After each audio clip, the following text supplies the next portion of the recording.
नमस्कार. श्री गुरुदेव दत्त.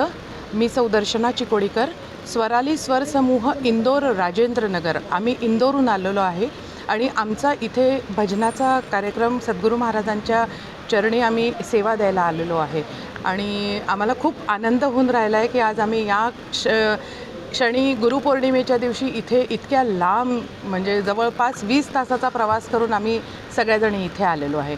आम्ही मागच्या वर्षी गुरुपौर्णिमा महाराजांच्या समाधीस्थानी गरुडेश्वर इथे साजरी केली होती आणि आज आम्ही इथे साजरी करतो आहे. म्हणजे शब्दात आनंदाचा आमचा खूप आनंद येतो. खूप आनंद आहे. एकंदरीत इथलं वातावरण मला कसं काय वाटलं आणि तुम्ही इतर भाविक भक्तगणांना काय सांगू इच्छिता? इथलं वातावरण तर फारच प्रतिम आहे. म्हणजे कोकण आणि इथले लोक आम्हाला फार आवडले आणि खूपच छान आहे.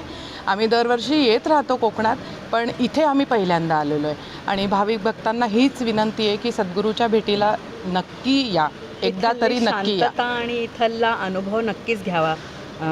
सगळ्यांनी ज्यांना येता आलं इथे त्यांनी नक्की येऊन आणि इथला सद्गुरूंचा अनुभव नक्कीच घ्यावा गुरुचरणी. नमस्कार. मी डॉक्टर मनाली केतकर. मी पुण्याहून इथे आलेली आहे. माणगाव या अतिशय जागृत दत्त महाराजांच्या स्थानी टेंबेस्वामी महाराजांचं हे जन्मस्थान आहे आणि गेले अनेक वर्ष मी नित्यनेमाने दर महिन्याला मी माणगावला येत असते. टेंबेस्वामी महाराज हे आमचे पिढीजात गुरु आहेत आणि आज गुरुपौर्णिमेचा इतका मोठा योग आहे की आज आम्ही या ठिकाणी दत्तयाग पण करतो आहे. माणगाव देवस्थानच्या मंदिरामध्ये हा दत्तयाग होतो आहे.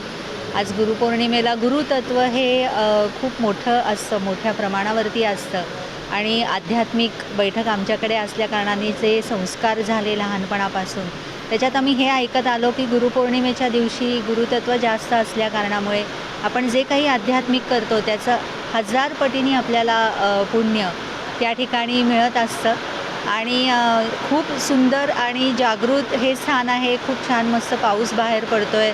अतिशय छान इथलं वातावरण आहे. अतिशय प्रसन्न, शांत, कुठलीही ॲक्च्युली धावपळ कोणाचीही नाही आहे आणि मला असं वाटतं की सगळ्यांनी आज गुरुपौर्णिमेच्या दिवशी माणगावचं जे दर्शन आहे टेंबेस्वामी महाराजांचं आणि दत्तमूर्ती इतकी लोभस आहे की बघताना डोळ्यामध्ये पाणी येतं की किती सुंदर असावं आणि किती ॲक्च्युली प्रसन्न आपल्याला ह्या ठिकाणी वाटू शकतं.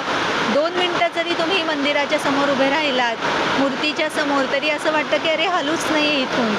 इतकं त्या मूर्तीमध्ये तेज आहे आणि मूर्तीच्या खाली महाराजांची मूर्ती आहे आणि त्याच्यातून सुद्धा त्यांनी हे दाखवून दिलेले म्हणजे मनाचा मोठेपणा किती असावा की माझं हे स्थान हे गुरुच्या पायाशी आहे हे टेंबेस्वामींनी ह्यातून दाखवून दिलेलं आहे. तर ही खूप मोठी शिकवण आहे असं मला वाटतं की दत्तगुरूंच्या पायाशी त्यांची मूर्ती आहे आणि तसंच आपण कायम ॲक्च्युली लक्षात ठेवायला पाहिजे की आपलं स्थान हे गुरुच्या पायाशी असायला पाहिजे आणि गुरुपौर्णिमेच्या ह्याच्यातून भक्ती, श्रद्धा आणि ह्याचा जो संगम इथे बघायला मिळतो महाराजांच्या मूर्तीमध्ये सुद्धा ती खूप विलक्षण आहे.